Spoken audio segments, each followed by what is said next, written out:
Bienvenue dans ce premier numéro de HDA, le replay. Vous avez été absent, vous voulez revoir ce que nous avons travaillé en classe. Eh bien, bienvenue dans ce temps de rattrapage d'histoire des arts. Alors, pour commencer, nous retrouvons notre ami William Turner avec cette toile magnifique qui s'appelle Le dernier voyage du téméraire, un tableau de 1839, un tableau que vous pouvez découvrir à la National Gallery à Londres.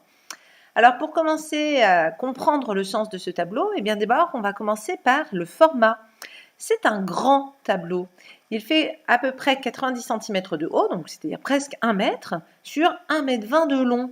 Donc 1,20 m, vous calculez par rapport à votre propre taille. Par exemple, moi qui ne suis pas très grande, non, une Madame Lambie n'est pas très grande. Je fais 1,60 m, donc vous calculez 1,20 m, 1,60 m, vous enlevez 40 cm à une Madame Lambie. Ouf, voilà, bon, ça fait déjà beaucoup moins de Madame Lambie, mais pour vous donner cette idée, vous voyez qu'effectivement le tableau est assez grand quand même en termes de dimension. S'il est assez grand, ça veut dire qu'on va quand même en avoir plein les yeux. Et ça, c'est un premier point. Parce que quand on voit ce tableau-là, un tableau sur une peinture de bateau, bon, c'est pas non plus un truc qui nous fascine, hein, des tableaux de bateaux, ok, bon, des bateaux, on en a déjà vu, ok, bon, ça n'a pas un intérêt incroyable en soi. Et pourtant, là, Turner essaie de lui donner de grandes dimensions. Ça veut dire qu'il essaie d'attirer notre regard sur quelque chose. Et effectivement, le titre nous indique que c'est donc le dernier voyage du téméraire. Le téméraire, c'est un bateau qui a eu une gloire très grande en termes de combat et dans la marine anglaise, avec notamment sa victoire, il a participé à la victoire de Trafalgar. Donc on est vraiment sur quelque chose d'emblématique. Et ce bateau si glorieux est là remorqué parce qu'il a changé d'époque. On est à l'ère des bateaux vapeurs, c'est la modernité, et donc même ce bateau qui pourtant a été si auguste, si connu, si fameux, et ben voilà, là, ça n'est plus important, il est remisé et remorqué pour être détruit. Donc ce que nous voyons, bien sûr, c'est la fin d'un monde, cette grande époque pleine de gloire qui est remorquée par la modernité. Sauf qu'en termes d'échelle, quand on regarde, les bateaux, c'est pas très grand par rapport à tout l'espace qui nous est donné. Regardez l'espace que cela occupe par rapport à l'espace global du tableau. Ce qui domine réellement, c'est le ciel, la mer, donc le décor, le paysage. Le cadrage est tellement large, hein, on est sur un plan d'ensemble, que effectivement le sujet semble un peu perdu dans cette immensité.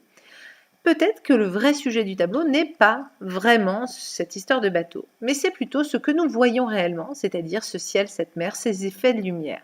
Et en effet, c'est quelque chose qui fascine complètement Turner. Turner, c'est quelqu'un qui a ce regard très spécifique sur la couleur, la lumière, le paysage.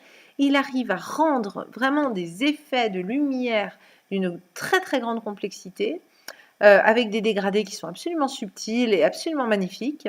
Et il va essayer comme ça de créer un climat qui va faire ressentir, faire partager cette impression, ce sentiment, cette émotion de la perte, de la fin, de ce bateau qui s'en va.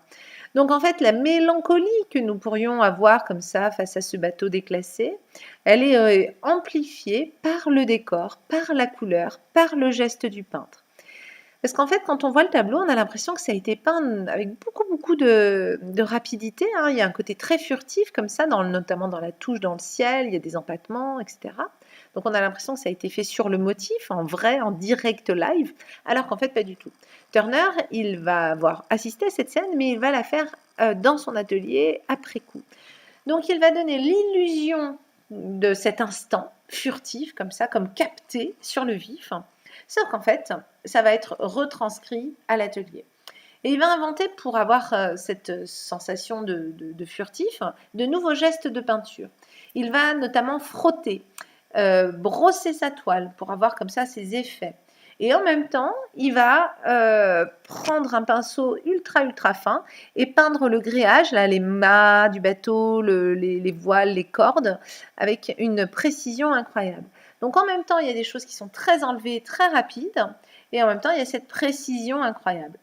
C'est ce qui va donner toute la complexité de ce tableau-là. Ce tableau, c'est tout à la fois ce bateau très important, d'où la précision dans cette peinture, et en même temps l'émotion que l'on peut ressentir devant le sujet. Et c'est là, à mon avis, qu'est tout l'intérêt de ce tableau-là.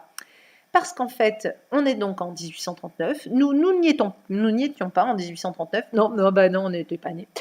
Et en fait, il va arriver à faire partager cette émotion si furtive, si fugace, il va la rendre éternelle par la peinture. D'un coup, c'est comme si nous étions connectés à l'énergie de ce paysage, au ressenti de l'artiste, à ce moment incroyablement furtif du coucher de soleil. Voilà, ça n'a duré que quelques minutes et cet effet si majestueux, si extraordinaire, il a réussi à le rendre éternel par la peinture. Voilà pour notre ami Turner. N'hésitez pas, si vous avez besoin de plus de détails, nous avons notre fiche Histoire des Arts pour aller plus loin. À bientôt!